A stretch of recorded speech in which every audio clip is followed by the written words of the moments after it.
welcome back. It's Darcy Castro from the magazine TV. I'm here with Michele Hall Duncan. We've asked her back. You might remember her. She was on our show a little while ago. She is the CEO and president of the Encourage Kids Foundation.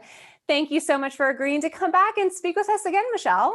Oh, of course, Darcy. I couldn't wait. I'm very, very excited to be here and to chat with you today. Oh, thank you so much. I really enjoyed our conversation last time, and I'm so excited that we were able to get you back on the show.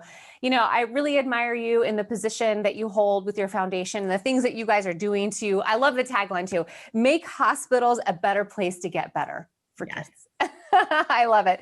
I really love it. So, you know, you are a strong, prominent Black woman in New York City with what you're doing, and you've been recognized in a few great ways lately. So I wanted to talk about that, and I wanted to talk about a little bit about what's going on with Encourage Kids and ask you a few more questions.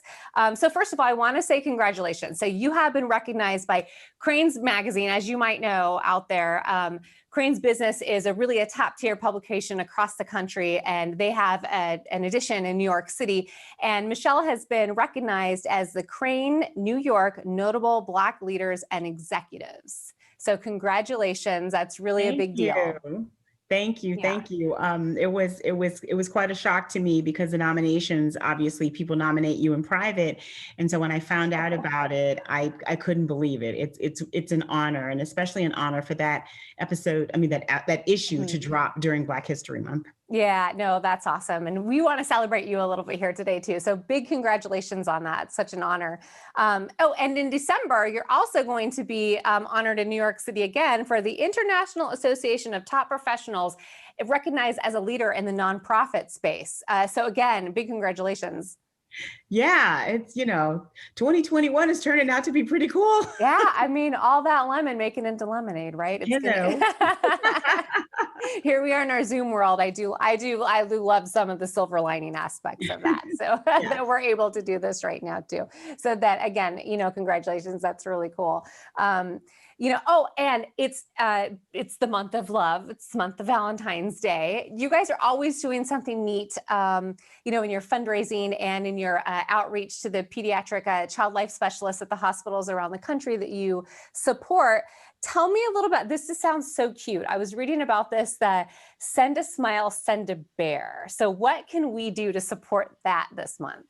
Yeah, it's adorable. So for Valentine's Day, we have a campaign, and it's our Send a Smile, Send a Bear campaign to send a bear and send some love to a child in the hospital. And so for $35, you can send a bear to a child. And, you know our bears, Darcy, they're so cute, beautiful, yes. And they're cuddly, and they are hypoallergenic, and they're individually wrapped in plastic, which is one of the great things that through the pandemic, we were still able to get those bears inside the hospitals and into the arms of kids, because we knew that keeping them safe and keeping them clean was very important. So absolutely visit our social or our website, and you can send a bear to a child in the hospital. Awesome. And we can do that. I think you can also sign up to do that every month as like a recurring pledge.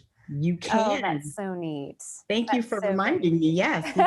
Yeah, I saw that. I was like, that's really cute. And yeah, I do remember the bear. He's pretty adorable. It's a great way to give consistently and make sure that kids have something wonderful. Yeah, no, that's wonderful. And supporting the foundation too. I just thought that was really charming. So I'll definitely have to check that out.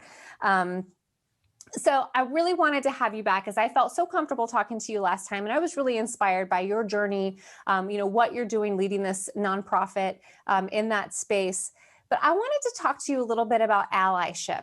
So, we've been opening up all these wonderful conversations over the last couple of years. Our hearts, our minds are being open to having these types of conversations. But I wanted to ask you a little bit, woman to woman here, what does allyship mean to you? And someone like me, from my perspective, as a white woman, of my background, what are some things that we can do to be better allies to our friends and our sisters of color?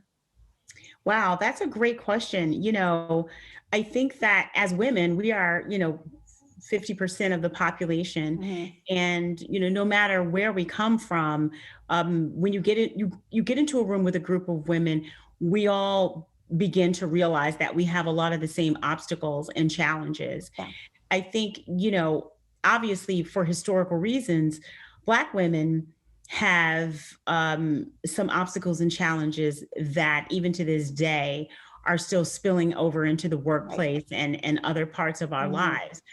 I think the first thing that our non-Black allies and friends can do is to listen, Right. is to listen openly and to learn. I think that oftentimes when you're having open conversations, some of the things you hear can be very difficult to process. Mhm. And I think, if you want to be a true friend and ally, you Right. push through that difficulty.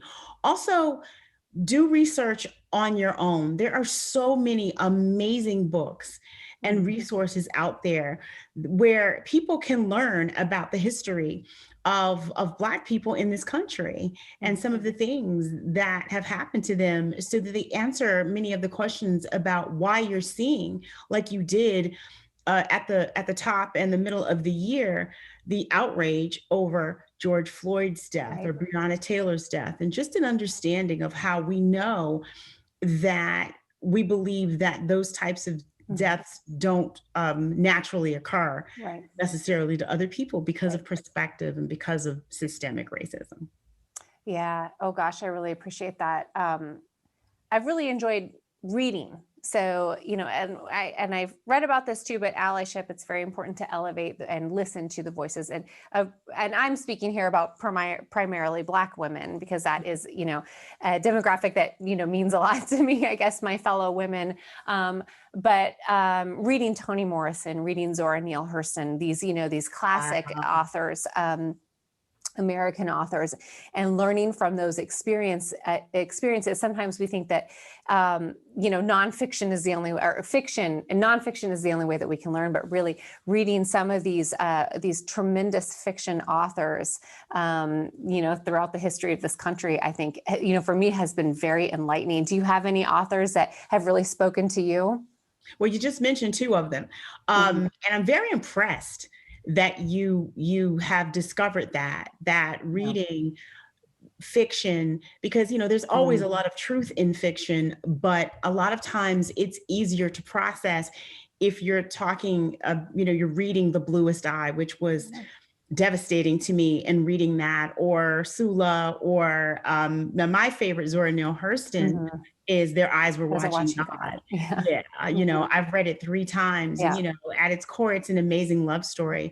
But I've referenced it when looking at ancestry.com, because I'm saying, oh my goodness, Mhm. I know what that time looked like because of this book that was written by Zora Neale Hurston.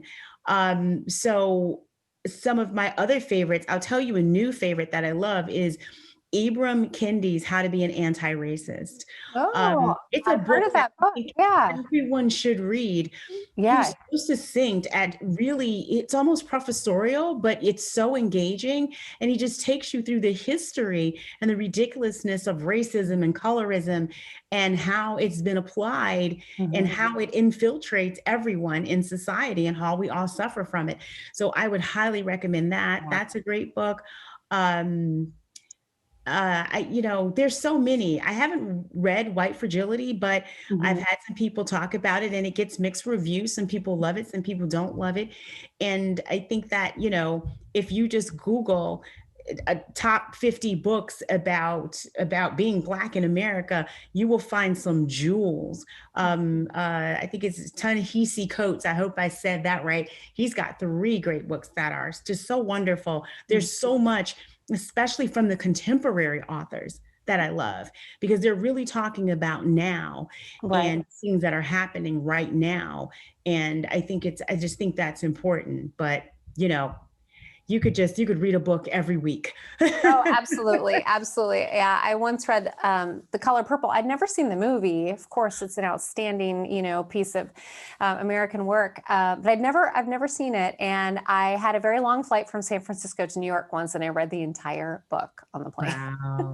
I couldn't put it down. It was so moving. But that was one of those eye opener experiences that, really to be that open-hearted and be willing to kind of learn from that pain was very interesting. My daughters recently read The Hate U Give, and all I knew was that it was a very popular book. Yeah. And then they did a movie. So my girls asked me to watch the movie, and I was like, oh my, this was so good. It was just, and I thought, here are my, my two daughters that are a teen and a preteen are reading this book and really soaking this in. Yes. Again, it just brings me back to the fiction really can be so life-changing. Tells those stories that can open our hearts and our minds a little bit. Absolutely. And this generation of kids, in that age cohort that your daughters are in, they're going to change the world. They're not taking any nonsense. They don't believe in this nonsense that, has been foisted upon us for centuries. So I'm really optimistic about them. Yeah, no, I agree. I am not in the camp of kind of, talking about kids these days. I think kids these days are really great, actually. Are amazing. And I think they're doing some amazing things. Agreed. I love that.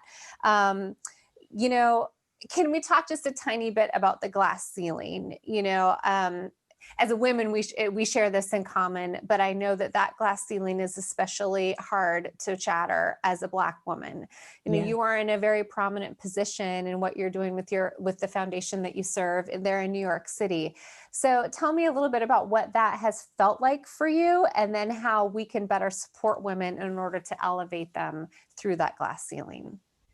Well, I think, for me, I've been very lucky. I've been at my job for, my gosh, I think 26 years. And as you know, from our previous conversation, I started as a volunteer, and just was really blessed to have people who recognized my talent and wanted to keep me. Mm-hmm.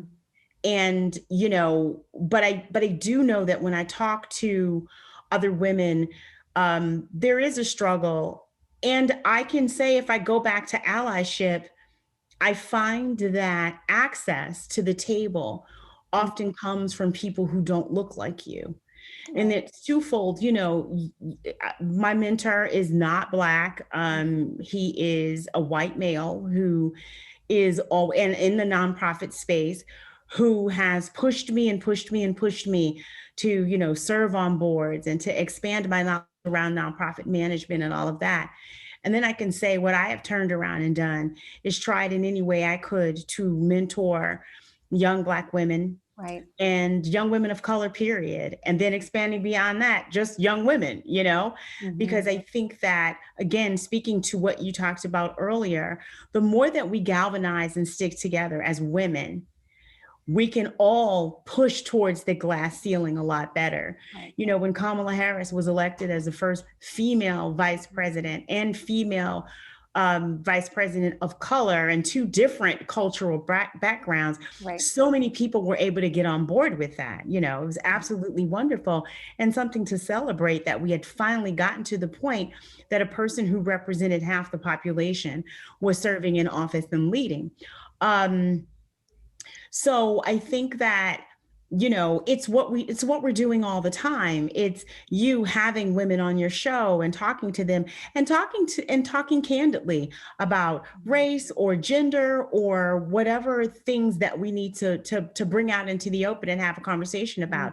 It's doing that. It's making sure that you always acknowledge your women in the community. It's making sure that if you see a situation where you are watching a biased or racist incident happen in the workplace, that you address that. Right. I think that's how, we help elevate and move women, Black women included, into the table, into the seats that they need. Yeah. Because having a seat at the table doesn't mean someone else has to get up. It just means you expand the table. Oh, so table true. gets bigger. So true. Yeah. That's right. And we're all stronger when we elevate women. Absolutely. That strong women equals a strong world. So we are, creating stronger economies for everybody when we elevate women and give them the opportunities. Like you said, I love that. There is a seat at the table for everyone. There is room. There is room. Absolutely. No, I just love that. Who inspires you, Michele? Wow. I think young people right now really inspire me. I really get excited by the younger people on my team. I'm inspired by certain women in the world. I would say, you know, the woman of the month for me is Stacey Abrams. I think that Stacey is amazing, a just quiet powerhouse. You know, women are the drivers of change. If you look back at any period of time, you know, I've had a good time. I've been watching, you know, period pieces here at home, you know, things about Catherine the Great Yeah. or, you know, or Queen Elizabeth or, you know, or a Stacey Abrams or just women change things. And sometimes they lead quietly from behind. Mm, And sometimes, you know, they are out front. right. My son and I were talking about Rosa Parks Mhm. because it's Black History Month, and he said, "Did you know that before the incident, the bus incident, that she was a person who went around and did rape investigations, and that Oh, she was, wow. yeah, that she was this powerful woman that was an advocate for women who had been sexually assaulted?" And he Wow. said, "That's lost." He I said, didn't "And know she that. was young, and she was outspoken." And I thought, no, I didn't know that about her. You know, it changes and frames her a little even differently for me.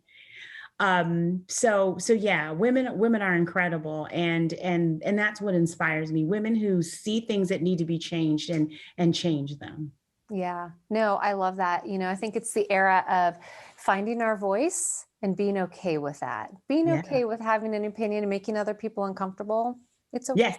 It's okay. Yes. Making Or ourselves uncomfortable, having those difficult internal dialogues, recognizing our internal inherent biases, you know, to make amends with something that we've done wrong or as a society that has been done wrong actually is a good thing. It helps us all to be stronger. Doesn't mean that we're weak. It means that we care enough about ourselves, our brothers and sisters, and our country in order to make things better for all of us. Because, like I said, I believe when we all succeed, or when we lift up those that need help, that we all succeed and we create a stronger economy, if you want to, you know, put that stamp on it, a stronger country overall. So, absolutely. You know, a strong piece of fabric has a lot of individual strong threads in it, you know? very good. And I think that's how people need to see that and get beyond many of the ridiculous fears and unfounded ways that we think, you Mhm. know. Yeah, no, I appreciate that. And, you know, you're a strong woman making a stronger world. And we appreciate you for being a guest here on the magazine Lifestyle TV. I hope that you'll come join us again. We did have our holiday issue, was the last one that came out. We have a music edition coming up and all sorts of fun stuff. And we appreciate your support. We love supporting you and the Encourage Kids Foundation. So, Michele, again, thank you so much. It is always a pleasure speaking with you. Thank you. Thank you, Darcy, Thank and you, just Michele. for everything. Absolutely. We'll see you again soon.